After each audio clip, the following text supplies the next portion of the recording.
coming to you hopefully for a solo mini-sode. That's what I'm calling these shorter episodes that are just me, hoping to be under 30 minutes because that's short for me. I have lowered my prices. We're going to start with that. I've lowered my prices on one-on-one sessions, one-on-one packages with me, and I've also lowered my pricing for Unruly, my upcoming 8-week roundtable experience for neurodivergent coaches, doulas, and healers.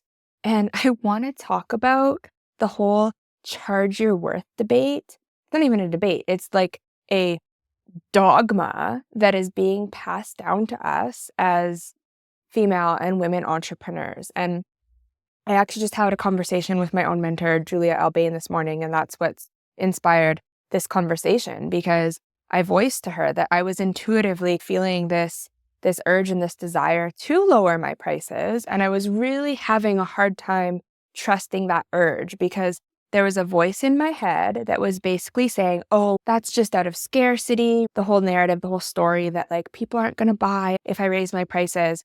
Or another voice that was saying, I don't even know what all the voices were saying. I feel like I've gotten so good at tuning some of those voices out. But what I did realize is there was a lot of friction in actually trusting that urge and trusting that maybe it was an intuitive urge. And so anyways, voiced this to my mentor. I had said that I'm sniffing this thing out. I'm seeing this thing in the coaching industry. And when I talk about coaching industry, I'm basically talking about white women because unfortunately that's who is running the coaching industry right now. So talking about white women and talking about how white women have this like unspoken competition with each other. I'm speaking from my own personal experience. I caught myself in this unspoken competition of, ooh, I'm better than you when I charge more for a session.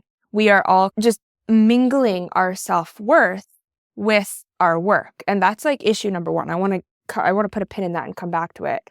But what's happening is we've all kind of been told to charge our worth when don't undervalue what you're worth. Don't undervalue your offers. And that's true to an extent. And also it's gotten to this point where we are literally just like leveling up with one another and in a really like toxic and harmful way. Like it's just feeding into capitalism and basically everything that's wrong with this world. And I was expressing this to Julia and saying, yeah, there's this unspoken competition. It's gross. I don't want to be a part of it. As soon as I realized that there was a part of me that was playing that game, that's when I was like, no, this doesn't feel good. This isn't actually what I want to do. And I think what also came through with that in just sitting with the urge to lower my prices is one of the voices that was in hesitation to doing that was actually like fear of other people's perceptions, fear of like people thinking, oh, cool, like you should charge more or you are worth so much more. You could charge that and people would pay for it, or that offer is so amazing. You could literally charge 10 times that. Like sometimes those statements aren't actually helpful because I think we just are constantly feeling, well, I'm still not doing something right. I'm still not pricing this right. I can't trust myself in discerning what that energetic exchange can look like. I can't trust myself to choose a number and feel into, yeah, that actually feels really good for the exchange of my time and my energy and my wisdom and my heart, right?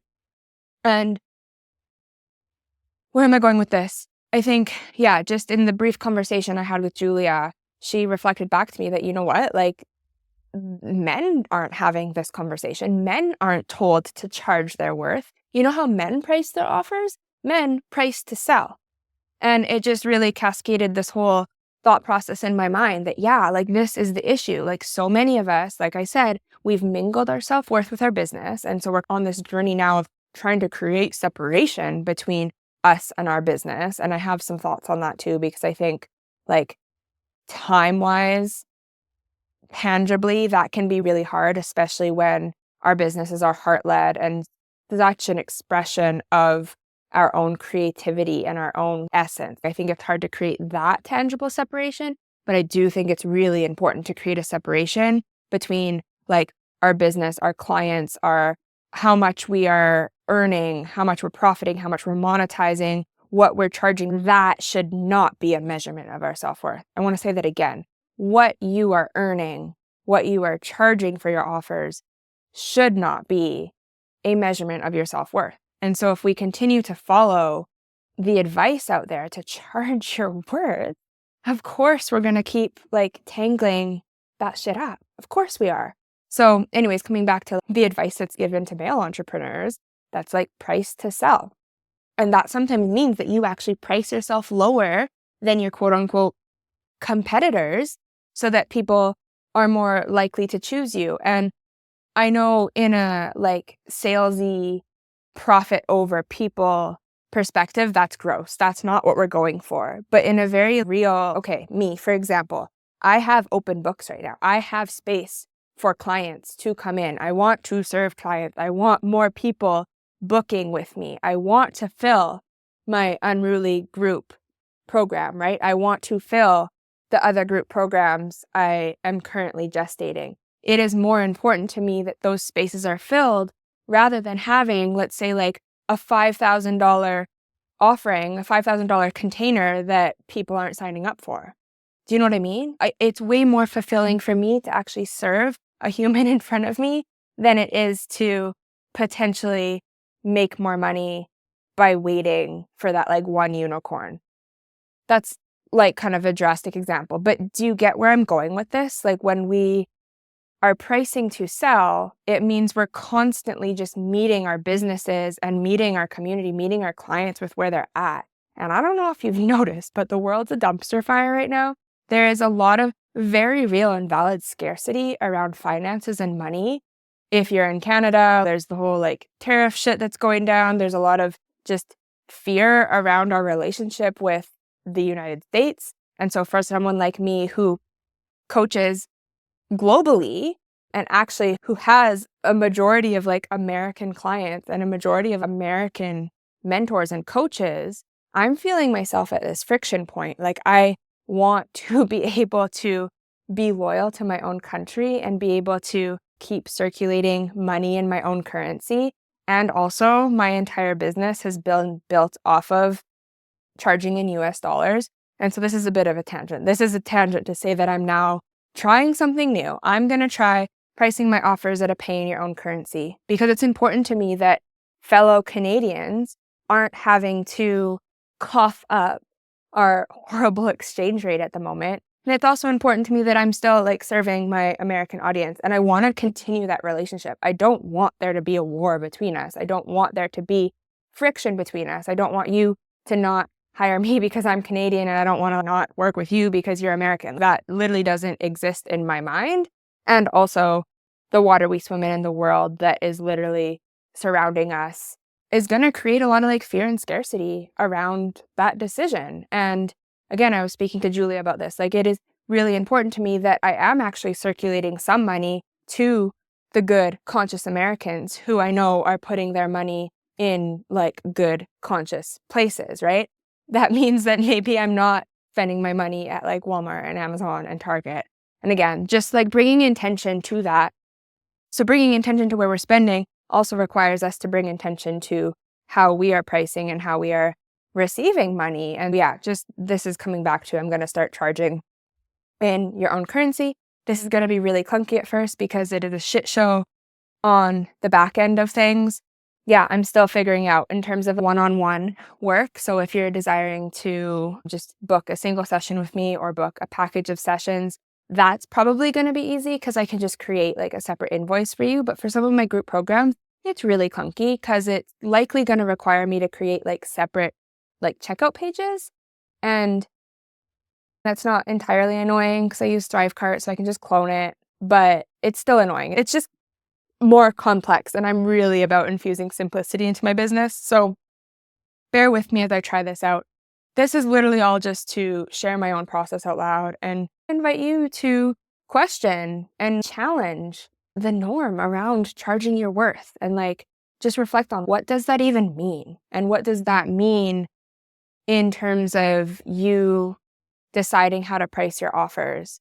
And like, how often have you priced something just because it's like what your mentor told you should do. The other thing too is if like you've priced so high that now you're not even talking about the thing because it is so activating for you to talk about and to try to sell your thing, that is a disservice to you. That is a disservice to your people, because now you're not talking about the thing that can actually transform someone's lives, and they're not actually getting to be in your space and in your energy and have their life transformed. So you need to find that sweet spot where you like are so deeply rooted in the belief that what you're charging is in right relationship to just what it is that you're selling. And again, this gets really murky because even for me, like the stuff I offer is literally life-changing. Like it's priceless, right? So I can't really put a value on that. But what I can do is I can put a value on what feels like a clean exchange for like my time.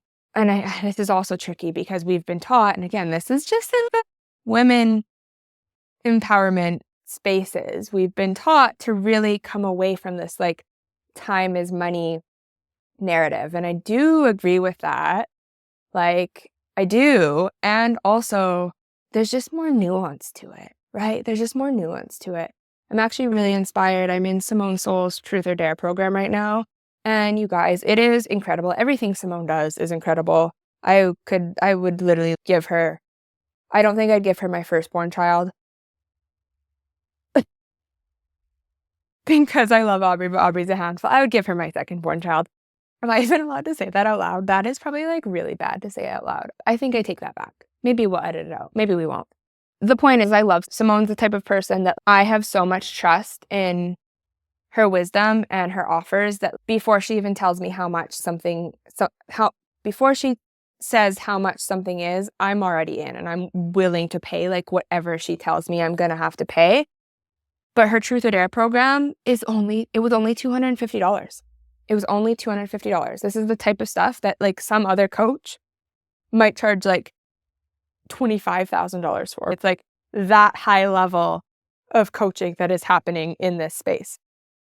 And I'm just so inspired that like you don't have to charge, like she's not charging the value and the worth of the transformation. So how do we do more of that? And again, this is nuance. This is not me saying, oh, go lower your prices. This is me just asking you to do a vibe check with yourself and check in. Like, do your current prices actually feel good to you? Are your current prices actually like egotistical? Have you created that pricing based off of like performance and like fitting in and trying to please your coaches and your mentors and the people before you that have told you like this is how to price offers? Are you just trying to be a good A+ student? I know I was. And yeah, I think there is something to be said about the ego driving some of that, because I think as humans, it's human nature to want more. And when we get an inch, we want to take a mile. And I don't want to shame that. I think that's very natural. That's like where we get our like growth mindset. And obviously there's purpose in that. Like it's an adaptive response that I don't want to shame us about. And also, as conscious humans, we get to flex that discernment muscle. We get to check in. Wait, is just this my ego wanting more for the sake of seeing if it can get more? Is it just to feel like, oh, I'm better than so-and-so because I charge $300 per session and she only charges $100 per session? It's comical even saying that out loud, but I want you to like check in with yourself and even notice when you're seeing someone else's prices. Do you automatically dictate, oh, they're probably not a good coach then. They're only charging $100 for a session. Oh, that course probably isn't very good because it's only $250. We've been so programmed to believe that like that $25,000 program, that $25,000 mastermind, or that $500 a session coach is better. And I just want you to question that. I want us all to question that. I want us all to challenge that and really begin to price our offers from just this place of like groundedness and integrity. This isn't even like a bro marketing thing, because I think the bro marketing thing really is like this profit over people, and it's like charge as much as you can with the least amount of you involved. The bro marketing way is this obsession with scalability and this obsession with, just having more conversions with less time. And I think if you are hanging out with me in this space, that's not actually your goal. Like, you actually are fulfilled by having connections with your clients. You don't actually want everything you do to be passive. Here's a brief story for you. The very first online course I made, it was just like a mini course, and it was completely passive. It was self-paced. It had nothing to do with me, like other than me creating the course and it having the pre-recorded videos. There was no actual interaction with me once someone purchased it. And for it being one of my first offers, it was like quote unquote successful because I think I had, I don't even know, over 5 sales from it, which I think as like a first time person without knowing what she's doing, that was pretty cool. The thing is, all 5 of those people, as I would get the little email notification to say blah, blah, blah, signed up for blah, blah, blah, I felt nothing. I felt so disconnected from them. I felt so disconnected from that offer. And it was a real point of illumination for me in getting to move forward in a deeper connection to my values, recognizing that a really big value, potentially like one of my highest values, is like connection and community. And so to be able to infuse that in my business means that I want a part of me in my business. I want to be in relationship with you. I want to have a connection with you. If I am providing you a service or an offer, or a course or education or something, I want to see it through. I want to know how it impacts you, right? I don't just want you to pay me money, take the thing, and then I don't know who you are. Like, I wrote an email earlier this week, basically just saying, hey, are we pen pals? I don't want this just to be me broadcasting to you because you are not just a number to me. And I truly believe that. And I think obviously there might be a time and place where it is time to quote unquote scale my business. And when and if that happens, like, there's still going to be a very big foundation of me being present and connected with like real humans, right? I never want that to be gone. And I needed that first experience of creating a completely passive offer to show me that. And this isn't to say that like I'm never going to have completely passive courses down the line. But if I don't have that foundation where it's meeting this need of me wanting to be in service and connection to real life humans, then like this business is never going to feel fulfilling. And that's where I was going with. It's actually more fulfilling for me to have a business where I'm in connection with human beings. And so if that means lowering my prices so that I can be in deeper and greater connection with humans, then I'm going to do that. When and if things like start filling up and I have a wait list, then maybe it's time to increase my prices. And also there's like boundaries here, right? There's a boundary of what I'm willing to exchange my time and energy for, and I'm not going to go below that. I'm not going to just give shit out for free, but I'm not letting my ego drive the show when it comes to pricing just to outperform someone that's doing something similar to me because we've been fed this belief that if you charge more, you're a better coach.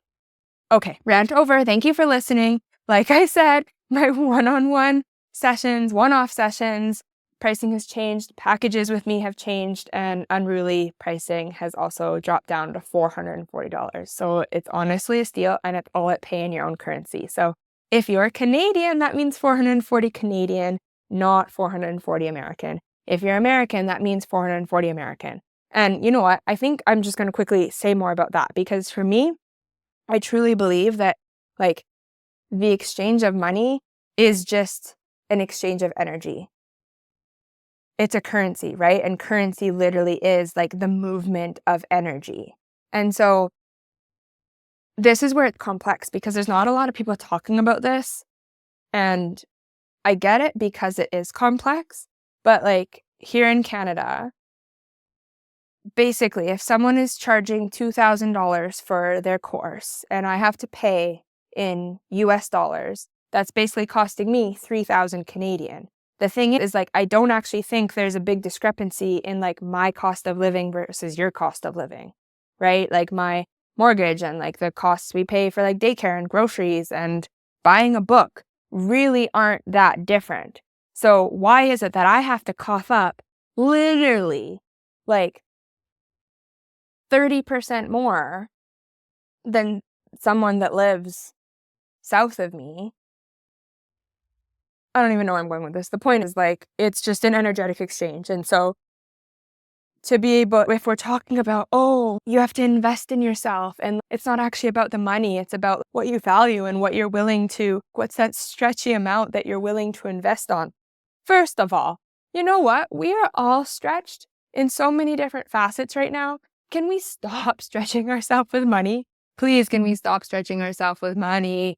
Can we actually find that like cushy exchange of money and stop feeling like we can't heal ourselves if we don't stretch ourselves financially? Because again, that's like a load of bullshit that is only talked about in the white woman coaching space. Men aren't talking about that. My husband isn't being like, oh, like I'm only gonna go invest in this if it feels really stretchy for me. And also there's a whole buttload of conditioning that comes with this, right? As women, really in like only a few generations ago were women allowed to open a bank account for themselves. And we've been taught, be smart with your money. What the fuck does that even mean? Or you better marry rich. You better get a job that pays well. What the fuck is all of that? It's just really interesting when you start dissecting it all. And I'm not going to go there today, but I just want to open up this conversation. And I want you to start exploring this for yourself. And like I said, start flexing that discernment muscle when it comes to how you price your offers, and also noticing what kind of like preconceived judgments and projections you're making when you see the way other people are pricing. Are you thinking, oh, she's charging too low, or she's charging too much? And again, it's always a she. We're never making those comments about men.